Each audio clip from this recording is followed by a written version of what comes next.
Letting a few from the waiting room come in, but good afternoon, everyone. My name is 𝙤𝙤𝙤𝙘, and this is From Financial Disaster to Comeback Story.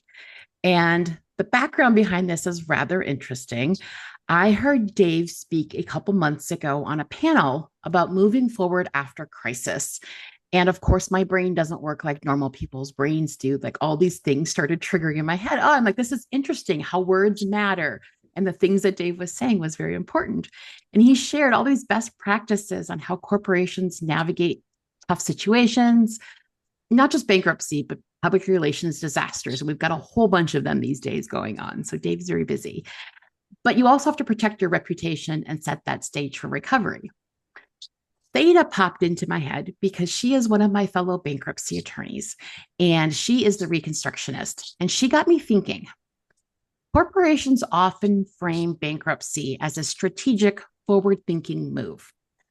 But when individuals and even small business owners go through bankruptcy, they see the narrative very differently. It's filled with shame and blame, and you can't really get started until you rewrite that story. And so this discussion focuses on that tension between how do corporations do this? How do they make a point of creating their story? And what can individuals and small business owners also do to take ownership of their story, break free from that stigma, and see not just bankruptcy, but there's lots of tools out there for a fresh start and not a scarlet letter. So that tension between corporate strategy and individual dignity is fascinating for me, and it makes the discussion very powerful, but it's also at conflict. And so I think that'll be a great discussion. So I'm going to introduce our panelists and I'll stop talking. But let's start with you, Dave, as our crisis PR expert. Give us a little bit of your background. Sure. Glad to do so. Hi, everybody. Thanks for watching this. I've been 30 years in the crisis communication business, helping what I call good people and good organizations communicate their way through bad situations. So in a nutshell is through a wide variety of different set of circumstances, whether they're things and choices and decisions that we made with best intentions that just didn't go according to plan, or maybe inadvertently missed because of just the blind spots that we all have. Or quite frankly, some people who maybe justify an action thinking they're doing the right thing and then have to wake up and realistically realize they did the wrong thing. In all those cases, there is a path forward, not only of restoring a reputation and making amends as the case may be, but also is being able to get back in the good graces of people to do so. And I love doing that, and have been able to do that in a wide variety of circumstances for, 3 decades now. Very good. Thank you. And Theda, my Reconstructionist. Tell us about you. Hello. I'm Theda Page. I am the owner and founder of the Page Law Firm located here in Frisco, Texas.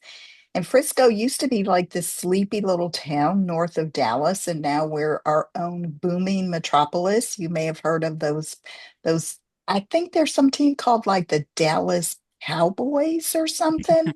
And they've got like a practice facility and some headquarters or something in Frisco.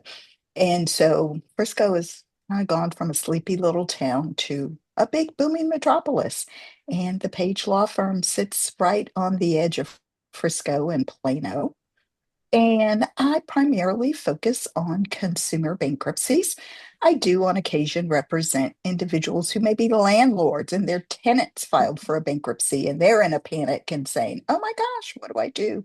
But primarily, I am helping individuals and small businesses navigate their way through what they may describe as a financial disaster.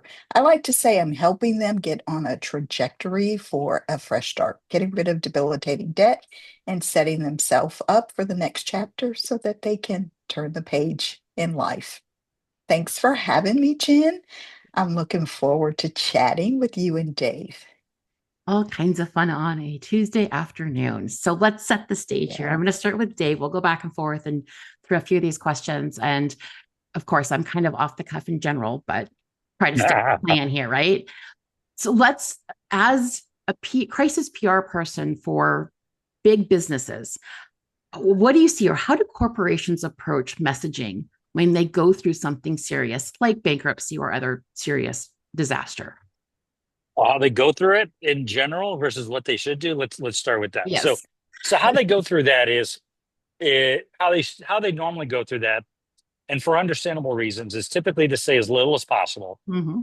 to allow the court proceedings to take place and anything that comes of public record to let it speak for themselves. And I get that, right? Because there is some litigation risk that could be forthcoming, particularly as a judge may decide on which creditors get paid before the others, depending on how much assets, how much restructuring, who gets what and when, and what are the stipulations to emerge from bankruptcy.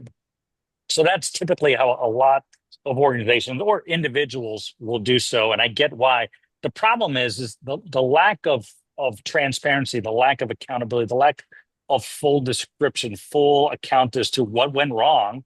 Again, doesn't have to be malice. It could be the decisions with best of intentions that because A, we all don't necessarily have all the information we need to make the proper decisions, or B, market conditions change for an organization. You find yourself caught in a crossfire you didn't expect.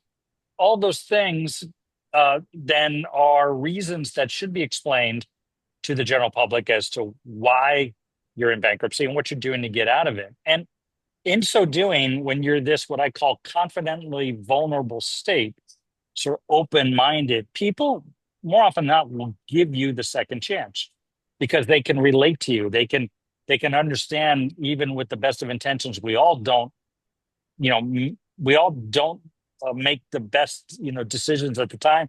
We're not successful every single time, and people can understand and relate to what's going on and give you that grace of the space to be the second chance in absence of a company or an executive or an individual being able to state such.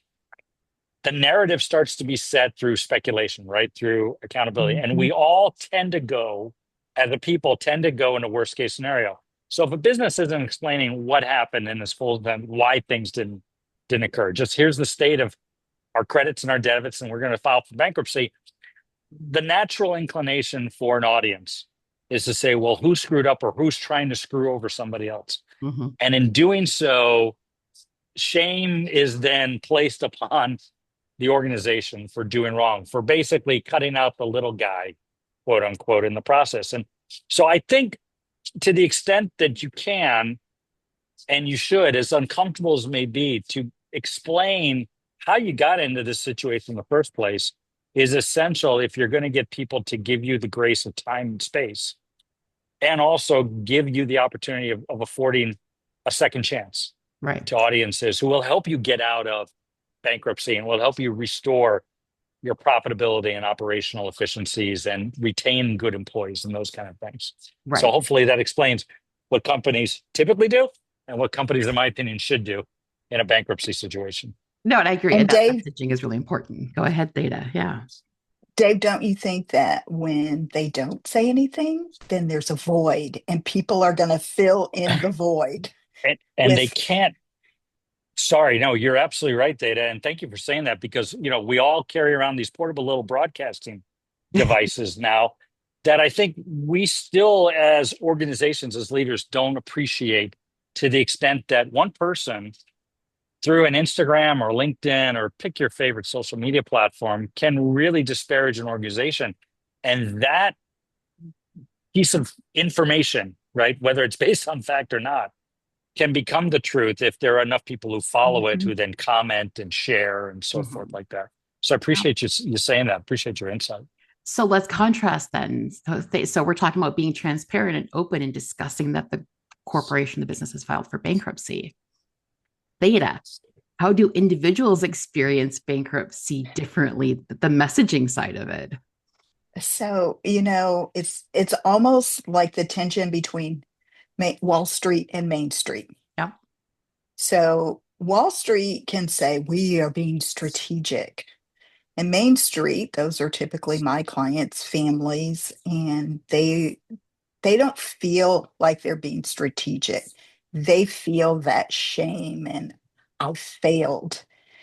And although they're not getting bombarded by phone calls, ABC News, CNN isn't calling them to ask them, so Ms. Lee, we understand you filed bankruptcy today. What do you have to say?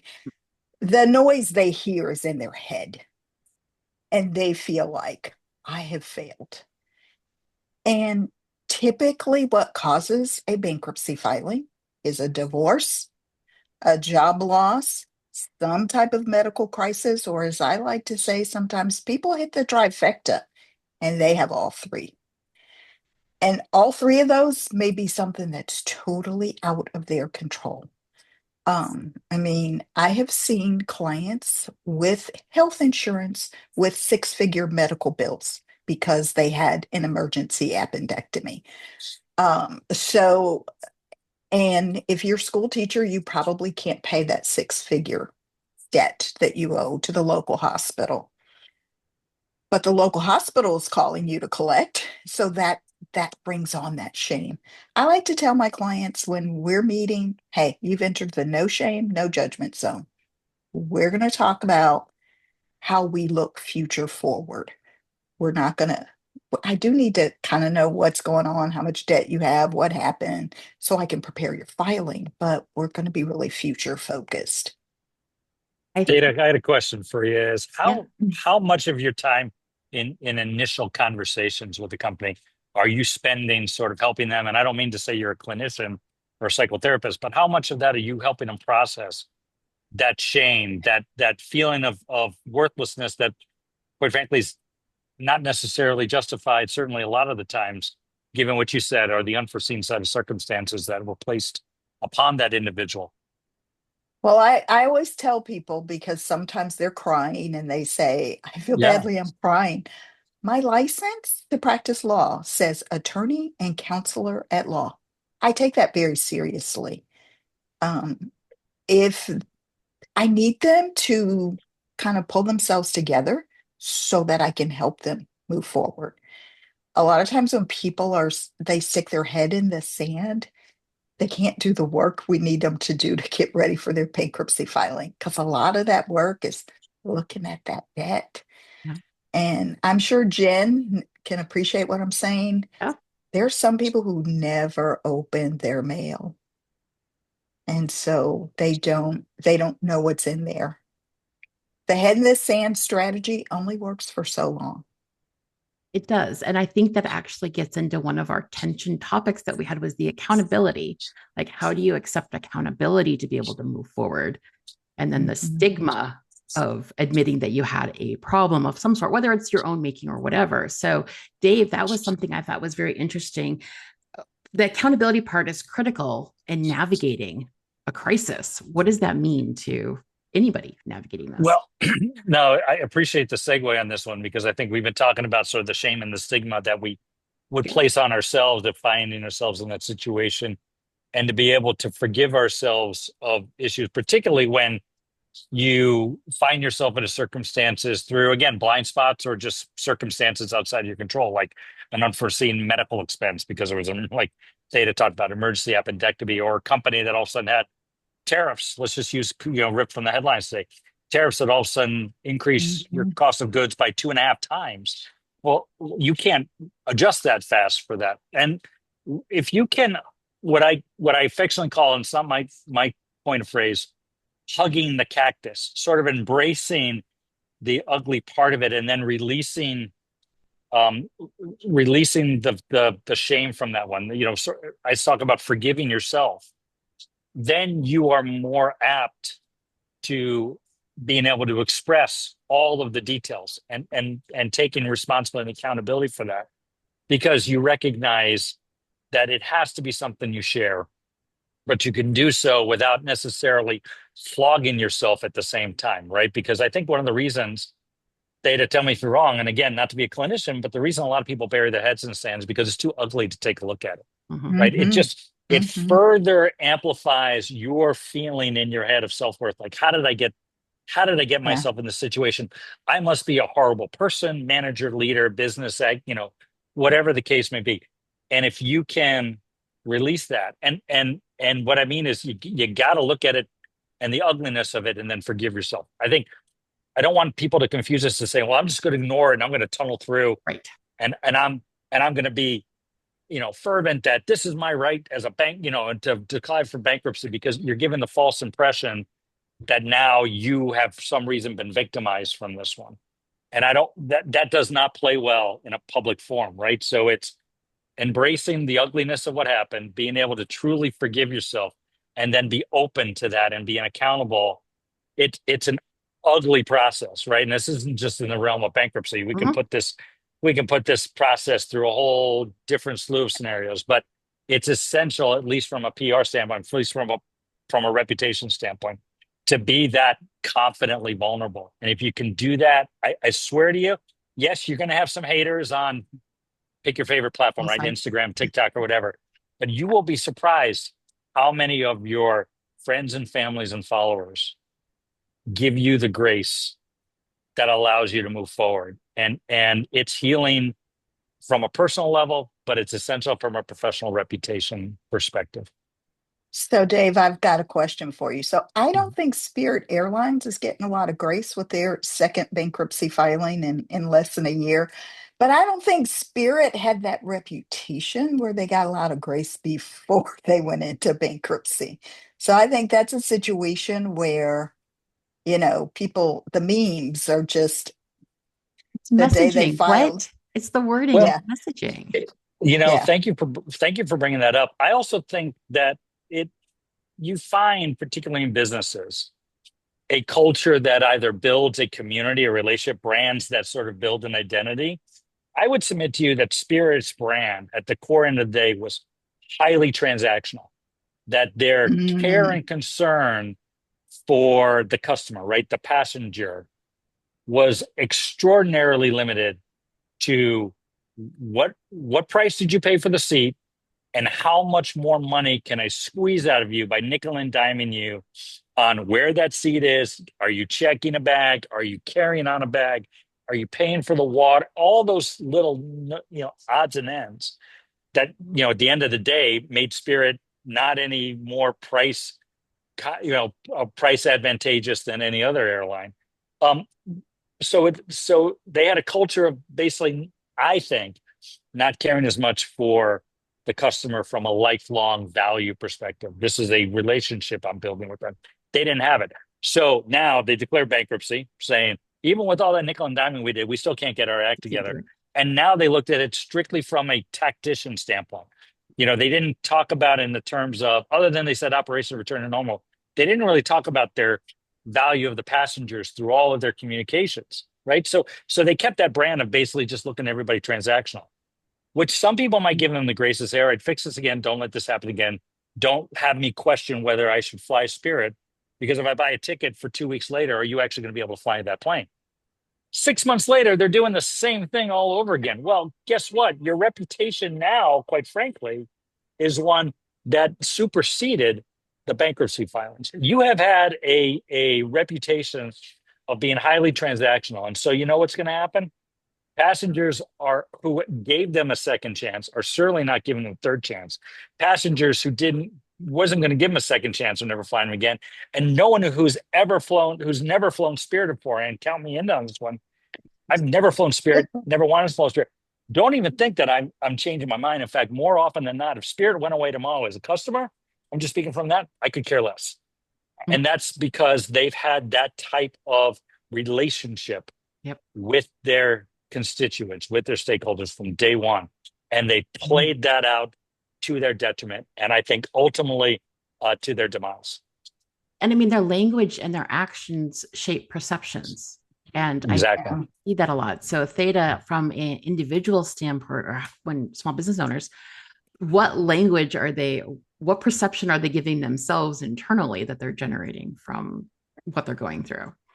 I should have been able to figure this out is what, because, that's kind of how we're wired. We got to figure everything out. We got ourselves into this mess. You get yourself out. It's kind of like when you're a little kid and you get put on punishment because you did something wrong. Your mom tells you, you did this and you got to figure out how to not do this again. So I think we get those messages in our heads from a very young age. So when I'm talking to people, it's like I'm trying to rewire 45 years of messaging.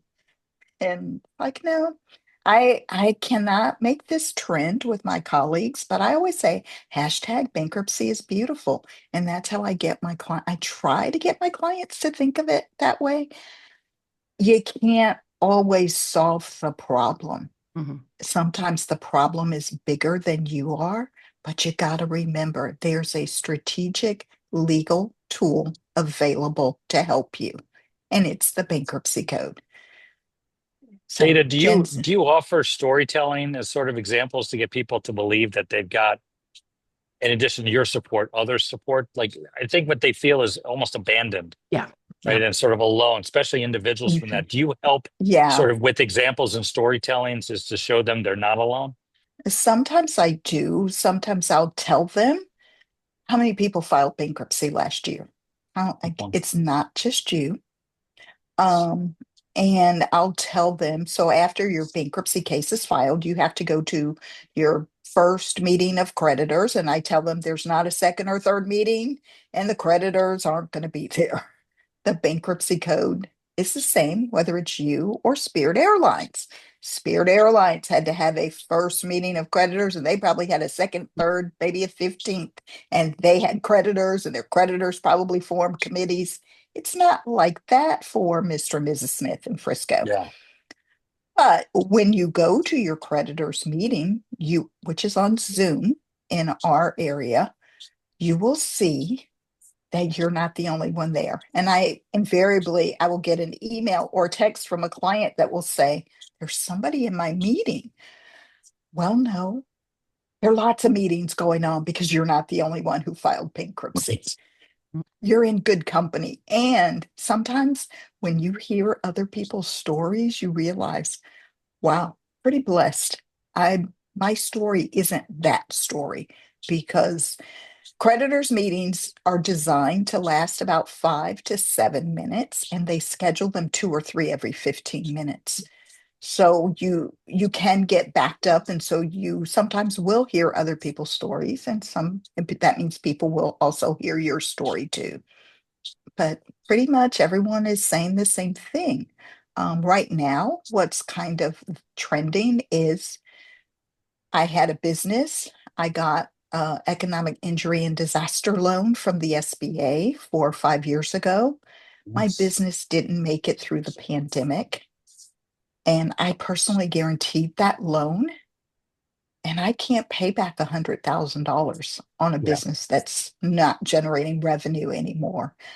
I've gotten a job. I can keep a roof over my head, feed the kids and the dog, but I can't pay the SBA too. So that's sort of what a lot of us are seeing right now. From a corporate language standpoint. Theta, I'm very familiar with that, that situation where the business has gone by the wayside, that kind of thing. Dave, I feel like from the corporate side, language strategies could be used on both sides when you're spinning something. Because I often see in press releases, not that I'm an expert, but like this was a strategic reorganization. This was forward thinking. These are all these different things. Talk a little bit about the language of PR and how that matters. Because you would never say, well, this wasn't strategic. We woke up yesterday and said, hey, let's file bankruptcy. I agree, but it's important the way you frame things.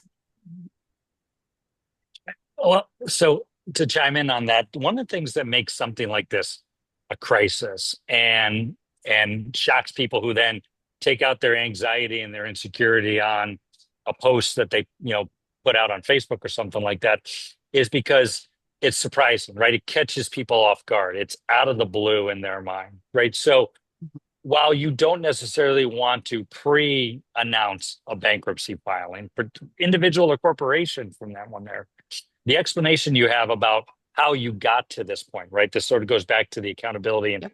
being vulnerable and what you tried to do to avoid bankruptcy in some cases up till that point gives you the gift of grace, right? It also softens the blow of the surprise that people might think, and this is outside of creditors, right? This is friends, family, business acquaintances. Like Theda talked about, if you're a small business owner, let's pick one, right? I live in a sort of suburban enclave in the city of San Diego's. In a 3-mile radius, I had 6 dry cleaning businesses. 6.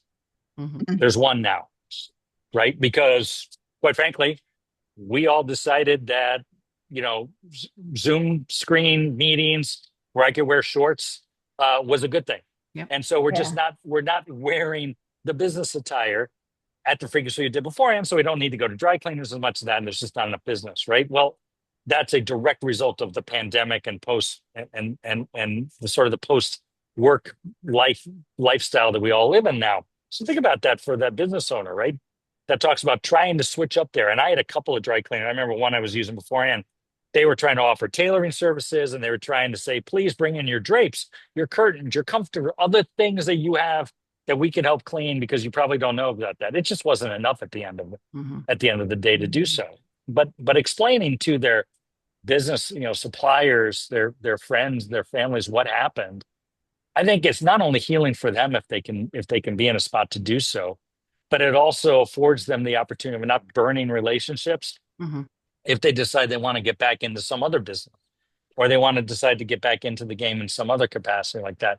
People get that, circumstances happen, particularly something like that is obviously outside of their control. So I think that's a good positioning for people to do so, but you got to be in a good headspace, right? And forgive yourself that, look, it just didn't happen, right? We've all been there in some form or fashion, whether you actually declared bankruptcy or not. So, it's relatable. I think the relatableness, Theda, talk about that a little bit, because I think the relatableness of it is often what we as bankruptcy attorneys try to get across to people, that it's not just alone. It's not just you, Yeah. right? It's not just you. And there's some household names that people know, like JCPenney. And everybody knows JCPenney. I actually used to work there. I used to be head of PR there for a while. I was in the legal department and then got promoted to head up PR. But JCPenney, their corporate headquarters sits across the street from my office. So that's a really relatable and good example for people in this area, because they've either worked there, or they worked at a store when they were in high school, or they've got a neighbor, a family member. So it's, they can understand. A lot of times people can understand when a corporation has a hard time, and yet they can't understand when they have a hard time. So it's like, really, we can all have a hard time. Do you think something that you both said earlier, talk about social media, someone could go on social media or LinkedIn or Instagram or whatever and post things? I always see, if you're doing actionable PR from a corporation standpoint, great, you have it out there. I see a lot of individuals who don't post actual truthful things on social media. They want everyone to think everything is okay. Yeah. Talk a little bit about what that does then for everyone being in trouble and no one knowing that everyone else is in trouble. It's kind of like this, for lack of a better term, elephant in the room sometimes. We live in this bubble right now where everybody they have to say what they did. Here's what I ate for breakfast. Here's what I ate for lunch. Here's what I ate for dinner. Here's where I went. Here's what I wore.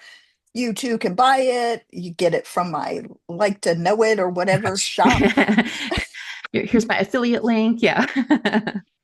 There is a restaurant in Chicago. I saw this maybe a year or two ago, where they very high-end restaurant, and they started requiring what you ordered, because apparently people were coming in and ordering water, but they were taking their pictures so that they could post on the gram where they had been, but they really weren't there. And I thought the poor restaurant, that they've got to implement this policy. But I also thought, as a good bankruptcy lawyer would think, they're trying to prevent from having to file a bankruptcy, because they've got people taking up space in their restaurant who aren't buying the expensive drinks and the meals. They're having a water and an appetizer, but they're on the gram posting.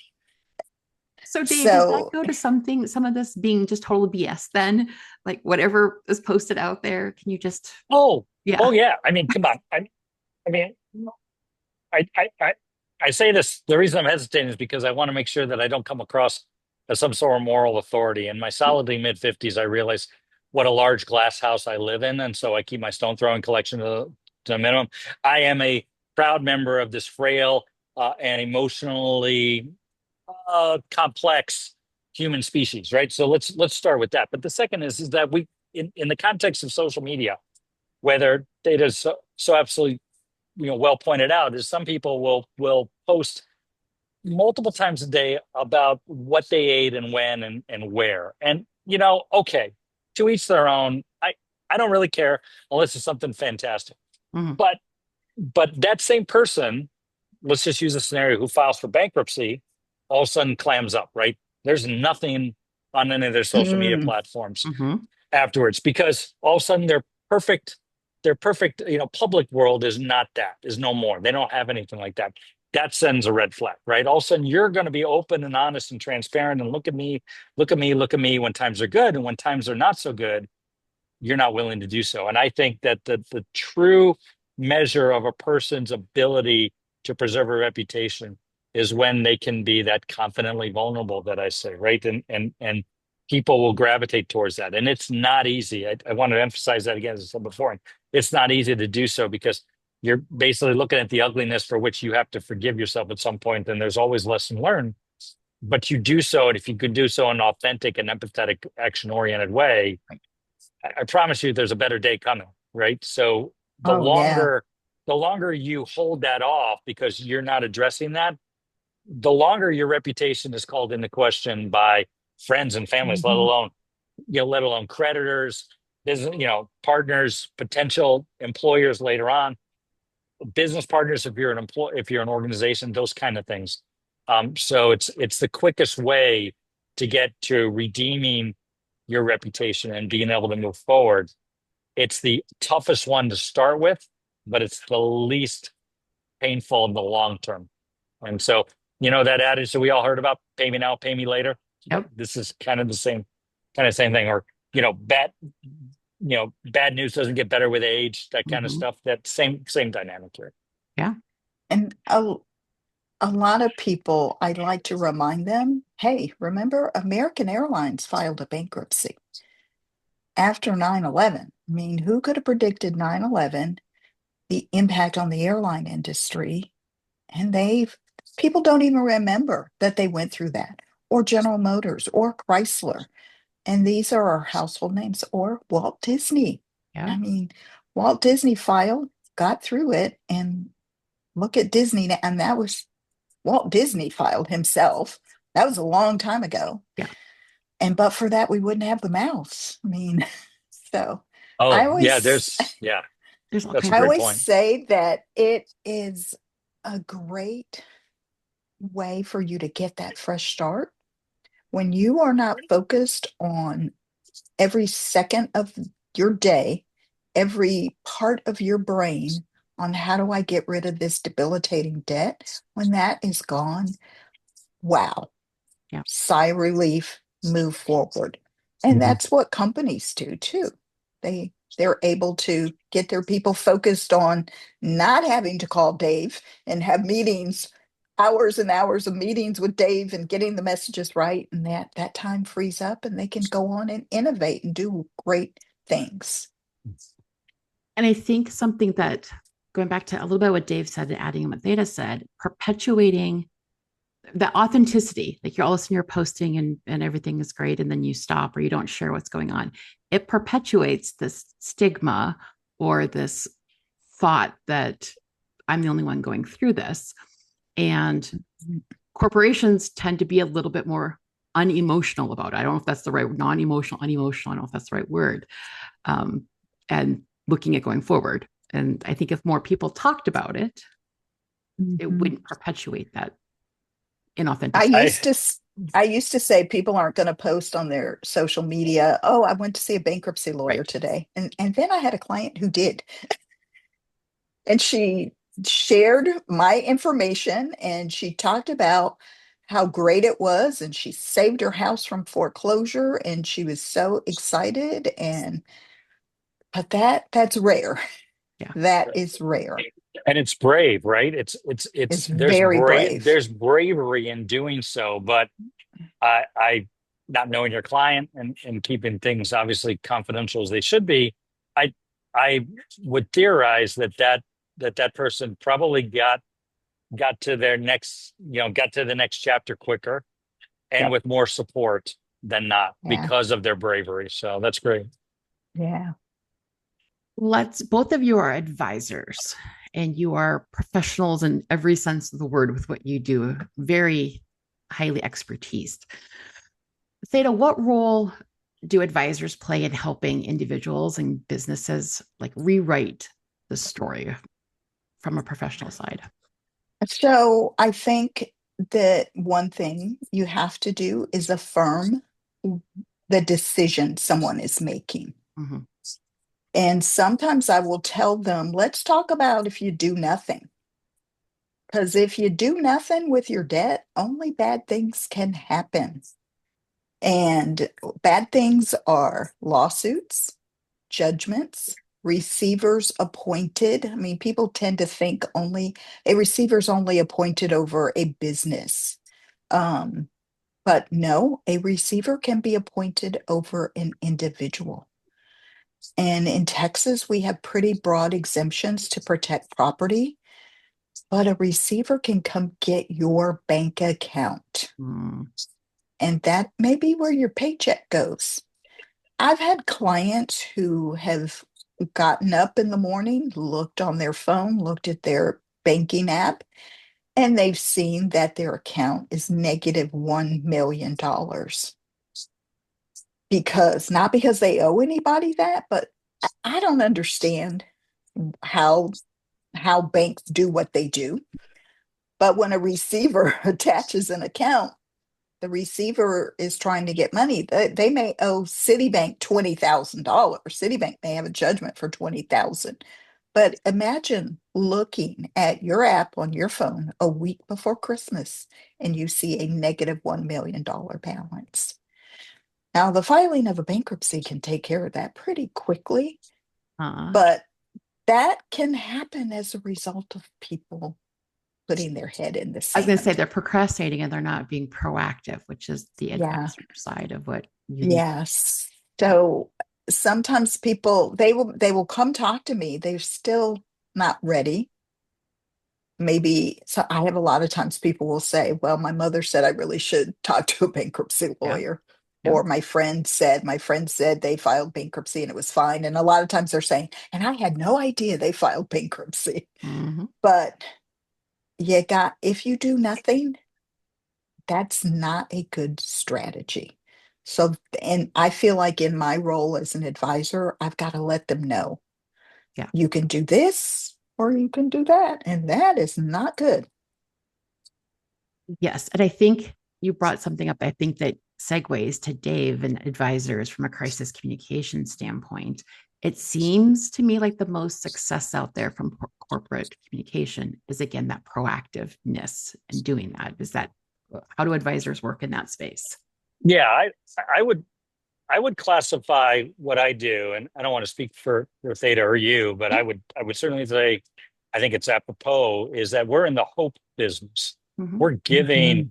individuals, business owners, companies the hope and opportunity for a better tomorrow. And how you do that may be an uncomfortable and at times very painful process to sort of be that open, honest, transparent, leveraging the tool sets you have, admitting that it didn't go as according to plan, even with the best of intentions. But when you can do that, you empower the leaders, the business owner, the individuals, the organization to be able to then move forward, shedding the baggage that is the Monday morning quarterbacking about what didn't go right or the hindsight that we all wish we'd have after the fact. Sometimes it's just not possible, and be able to move forward on that one. And so in my role as an advisor, I can offer them a communication lane to do that. And the effectiveness of that is predicated on how open, transparent, authentic, empathetic, and action-oriented the individual is to be ready to put those words into meaning and in action to do so. And then the better tomorrow starts right now. Right. And so I put that as we're in the hope business. And look, for those who aren't ready to do that, right? Who aren't ready to go through the process of bankruptcy legally as well as emotionally, and the communications that they have to have for that one there, you're only delaying the pain. And that's probably the thing that I would tell people to do. So I recognize you don't want to take that first step because you can see the pain you're going to have to endure. But I promise you, the pain of waiting longer, or as Theda said, burying your head in the sand, will last far longer. Yep. And with far greater interest you have to pay on that later on than it is right now. And you are not alone. You're not the first, and it can be done.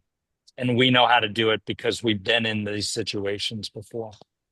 So I hope people take that to heart. Yeah, no, I think that's actually a great takeaway of just how this whole thing works. If you have the right advisors by your side, you have the right mindset about it, you can cut off kind of some of the pain by being open to it. Theda, what's something you want everyone to take away from this too? So if you feel like I don't know how to get out of the situation I'm in, then you should talk to a bankruptcy lawyer.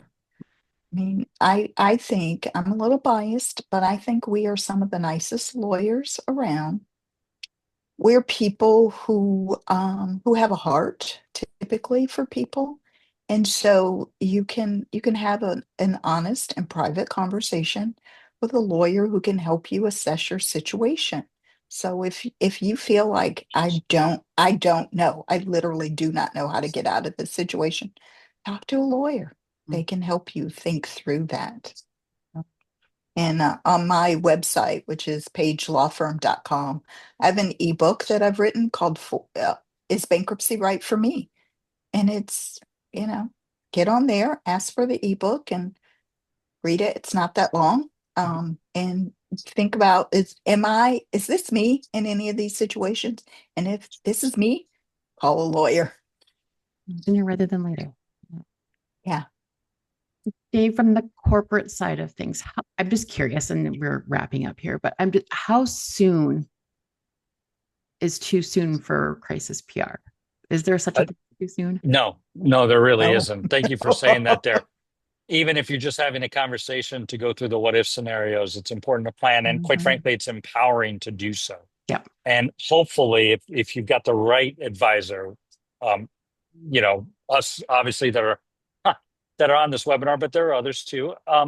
If you have the right ones there, they can guide you through it to what Theda said without shame or judgment. If you are willing to do the hard work, to be introspective, and to go through, quite frankly, a mental health exercise of, as I call it, hugging your cactus and forgiving yourself. The rest of it becomes much easier, and the effectiveness of it comes about much quicker.